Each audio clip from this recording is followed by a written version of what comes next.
Et on ouvre cette édition avec les cérémonies de la Toussaint, et plus particulièrement au cimetière de l'Île Sud. Hier matin, à 10h30, Pierre de Saint-Ignon, Bernard Roman, militaires et anciens combattants ont composé le gros des troupes de ce cortège du souvenir. Sur le trajet menant au cimetière militaire français, le cortège a marqué un temps d'arrêt devant les sépultures de Gustave Delory, l'ancien maire de Lille, du recteur Guy Debert, ancien adjoint au maire, ou encore de Rachel Lempereur aussi, un ancien adjoint également. Quel sens donne Bernard Roman à cette cérémonie du souvenir? Écoutez. C'est une manifestation qui a été créée par Pierre Mauroy, elle n'existait pas avant. Et c'est l'occasion de rendre hommage à ceux qui ne sont plus là et qui ont marqué l'île de leur empreinte. Rachel Lempereur, qui a été députée d'ici et première femme présidente de commission à l'Assemblée nationale, les instituteurs morts pour la France, tous les soldats, les inconnus qui n'ont plus de nom aujourd'hui et qui étaient des Lillois, plusieurs dizaines de milliers qui sont partis dans les dernières guerres. Et sachez que dans le domaine des pompes funèbres, on est loin d'être à la traîne en matière de nouvelles technologies. Voyez cet exemple à Armentières. Le dirigeant de cet espace funéraire n'a que 35 ans et pourtant baigne dans cet univers depuis 20 ans. Soucieux d'offrir des prestations avant-gardistes, respectueuses du défunt et de ses proches, il a breveté puis déposer à l'Institut national de la propriété industrielle ses prestations, notamment des cercueils personnalisables à 100%. On les visualise et on les choisit en 3D sur écran. Démonstration. Le fait de pouvoir montrer directement les cercueils sur écran est une approche humanisée, et puis proposer aussi d'autres cercueils, notamment du cercueil personnalisé comme vous pouvez le voir ici. Donc par le biais d'apport de photos de la famille, on peut retranscrire directement sur le cercueil toutes les images que l'on souhaite, notamment par exemple ici un coucher de soleil.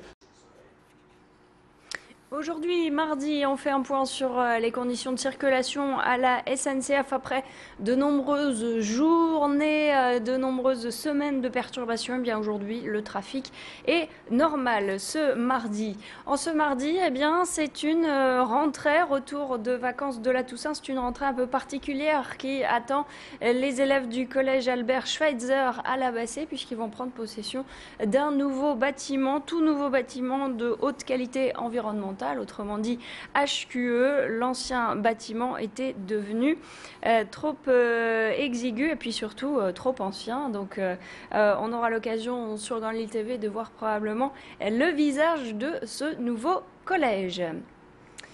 Il ne fallait pas manquer également ce week-end à Marc-Arthur-Glen la grande vente d'articles déco et à prix bradé. D'autant plus que c'était pour une bonne action pour l'association Ludhôpital, l'association qui cherche à améliorer le quotidien des enfants hospitalisés. Elle a bénéficié d'un don de produits déco haut de gamme. Alors à vous les statuettes, tableaux et autres décorations de Noël. On écoute ce bénévole de Ludhôpital au micro de Tanguy Lecluse. Nous espérons que cette opération pourra se renouveler dans d'autres temps, dans le futur, parce que ça fait en même temps plaisir aux acheteurs, c'est une préparation pour les fêtes de Noël, et puis c'est surtout de l'argent pour Ludhôpital.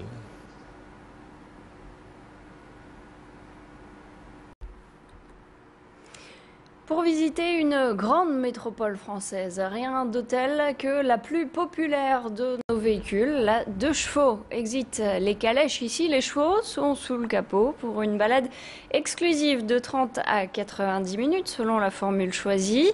L'idée est celle d'un jeune entrepreneur pour les mariés, les entreprises et surtout les touristes. Le chauffeur fait la visite et même les photos souvenirs pour vous. Le beffroi, la vieille bourse ou la citadelle vue sous un nouvel angle prennent une teinte unique puisqu'en plus la 2 chevaux est décapotable. Thomas Delcroix a embarqué Frédéric Regnault pour un petit tour. Je suis fier de ma voiture parce que c'est une 2 chevaux, elle a 32 ans, elle est bien entretenue et elle plaît. Surtout ça, quand je vois les gens qui sont fiers après la balade, qui sont contents, qui ont le sourire aux lèvres, c'est ça qui me fait plaisir. Et puis les touristes qui ne connaissent pas cette voiture, au moins ils ont vu quelque chose de typique, d'original. Une voiture, c'est la Dodoche. C'est quand même la voiture la plus populaire en France. Donc ouais, je suis fier de voir les autres qui ont le sourire aux lèvres. Du sport et du ping-pong féminin avec la Coupe d'Europe, le deuxième tour. Le club local, le CP a assuré sa qualification en huitième de finale grâce à la victoire contre le club portugais de Mirandela. En tête de poule, cette équipe chouchou que vous voyez ici à l'œuvre. Score final 3 victoires à 1. Une victoire qui confirme la bonne forme de l'actuel leader de Pro A, et ce malgré l'absence de la deuxième française, Xan Xing Yang, blessée. On écoute Xuli, alias Chouchou. Heureusement, on a gagné, donc je suis très contente. Et les filles jouent très très bien et je suis très contente pour eux et moi je joue aussi pas mal aujourd'hui. Je pense que c'est une très bonne cohésion de l'équipe. On a des joueuses très fortes, très motivées. On a un petit coup à jouer sympa là, pour aller loin dans cette Coupe d'Europe. Je pense qu'on a les armes pour.